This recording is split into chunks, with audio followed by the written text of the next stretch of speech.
call me a god. जब भी हम अपने फ्रेंड्स एंड फैमिली के साथ बैठते हैं तो अक्सर हमें लोग बोलते हैं कि अगर मैंने इस स्टॉक को खरीदा होता 10 साल पहले तो आज आपको इतना फ़ायदा होता, अगर आपने इस पर्टिकुलर स्टॉक को 10 साल पहले खरीदा होता तो आपको इतना फ़ायदा होता है। उसमें बहुत डिबेट होती है, कुछ लोग बोलते हैं हमें एसआईपी करना चाहिए, कुछ लोग बोलते हैं हमें लमसम करना चाहिए और कुछ लोग बोलते हैं हमें स्टॉक्स में डायरेक्टली इन्वेस्ट करना चाहिए। तो आज हम देखेंगे कि क्या सबसे अच्छी स्ट्रैटेजी कौन है, क्या स्टॉक्स में इन्वेस्ट करना सबसे अच्छी स्ट्रैटेजी है, क्या लमसम इन्वेस्ट करना सबसे अच्छी स्ट्रैटेजी है, या अगर एसआईपी कर रही तो वो सबसे अच्छी स्ट्रैटेजी रहेगी। तो यहाँ पे हम एग्जांपल्स लेंगे 3 स्टॉक का। The first one is Reliance industries, second one is HDFC bank and the third one is Titan. तो ये 3 स्टॉक्स को हम देखेंगे कि इन 3 स्टॉक्स में अगर आपने 2001 जनवरी में 1 लाख रुपए लगाए होते तो आपको कितना फ़ायदा होता। इवन दो 2001 जनवरी में जो इन्वेस्टमेंट के ऑप्शंस थे वो बहुत लिमिटेड थे, हमें बहुत बहुत डिफ़िकल्ट होता था उस समय भी जाकर स्टॉक्स परचेज़ करना, बहुत कम लोगों को ये नॉलेज था और जो प्रोसीजर्स थे वो बहुत कम लोग फॉलो कर पाते थे। लोगों के पास उतना पैसा भी नहीं था कि वो 1 लाख रुपए, जो कि बहुत ज़्यादा थे 2001 में मेरे लिए तो थे, तो वो जाके इन्वेस्ट करे और उसको 20 साल छोड़ दें। So even though we'll take that example hypothetically कि अगर हमने 2001 में रिलायंस में, एचडीएफसी में और टाइटन में इंडिविजुअली 1-1 लाख रुपए अगर लगाए होते तो आज हमारे पास कितने पैसे होते और कितना प्रॉफिट हुआ होता। तो आते हैं स्क्रीन पे और देखते हैं अगर हमने रिलायंस इंडस्ट्रीज पे 2001 में, लेट्स से अराउंड 2001, ओके, दिसंबर का जो टॉप है उस समय यहाँ पे, सो दिसंबर के क्लोजिंग पे यहाँ पे हम देखेंगे और यहाँ पे अगर हम जो इसकी लास्ट क्लोजिंग थी उस पर देखें तो ऑलमोस्ट 35x का प्रॉफिट हुआ है। तो रिलायंस इंडस्ट्री में अगर आपने 2001 जनवरी में 1 लाख रुपए लगाए होते तो आज आपके पास होते 35 लाख्स।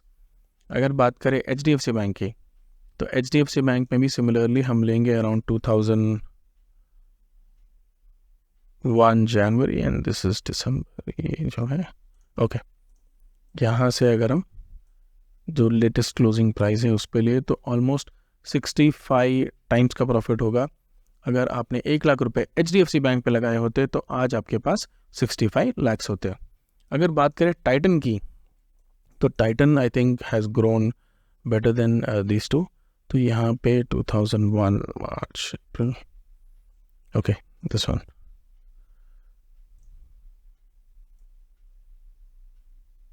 ओके, तो यहाँ पे अगर आप देखो तो ऑलमोस्ट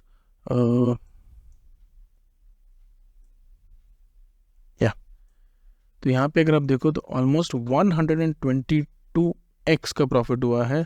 तो अगर आपने 1 लाख रुपए टाइटन पे लगाया होते तो आपको 1.2 CR के आसपास टोटल प्रॉफिट होता।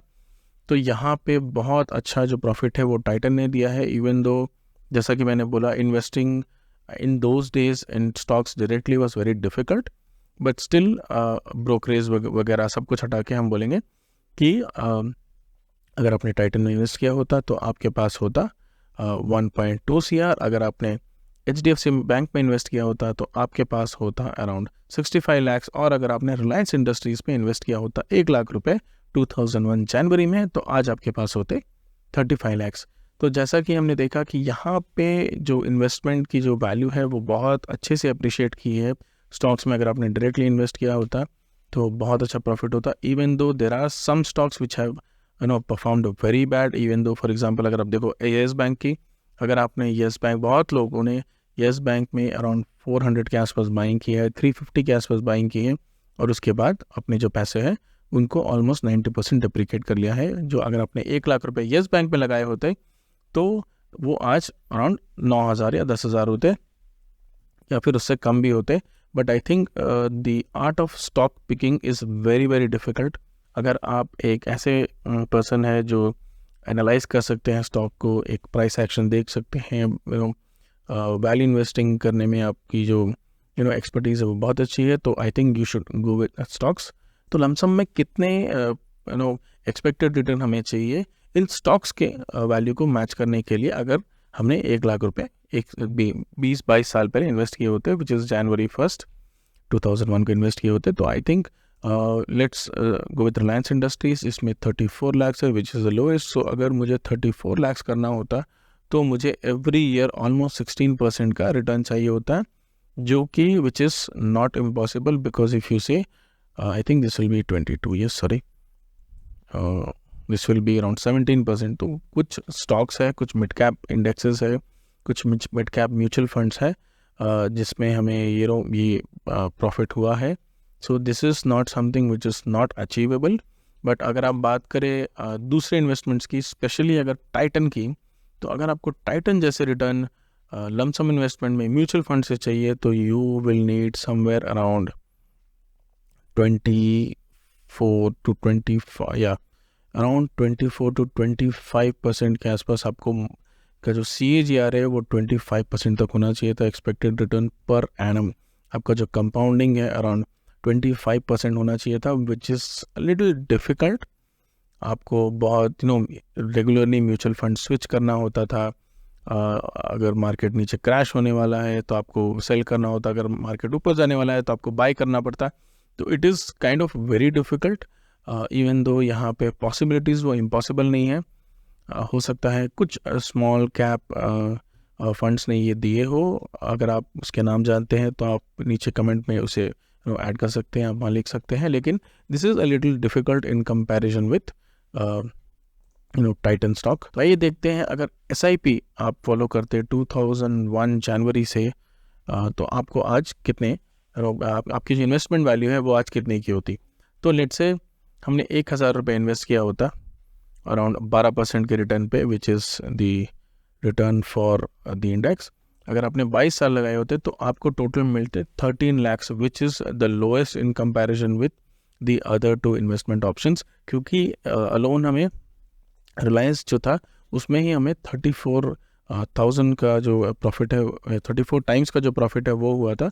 तो अगर उस तरह के प्रॉफिट हमें SIP में चाहिए, अगर हम सिर्फ 1000 रुपये इन्वेस्ट करें, लेट्स सी अगर हम सिर्फ 1000 रुपये इन्वेस्ट करते तो आई थिंक ओके 4, तो अगर हमने 18% का पर एनम जो कंपाउंडिंग है, पर एनम का जो प्रॉफिट है वो हुआ, अगर हमें अगर मिलता SIP में, even though we would have invested 1000 rupees throughout 2001 में भी 1000 रुपीज़ इन्वेस्ट करते, इवन दो आज इन्फ्लेशन के बाद भी हमें 1000 रुपीज़, जो कि बहुत कम अमाउंट है in comparison to those days, तो अभी हमें 35 lakhs का प्रॉफिट होता। अगर हम बात करें 2000 रुपये की, अगर आपने 2000 रुपये इन्वेस्ट किए होते and even though if you would have made a 13 to 14% average return, तो यहाँ पे आपको 35 lakhs जो है अचीव हो जाते, इवन दो जो टाइटन के जो प्रॉफिट्स है वो अचीव करने के लिए आपको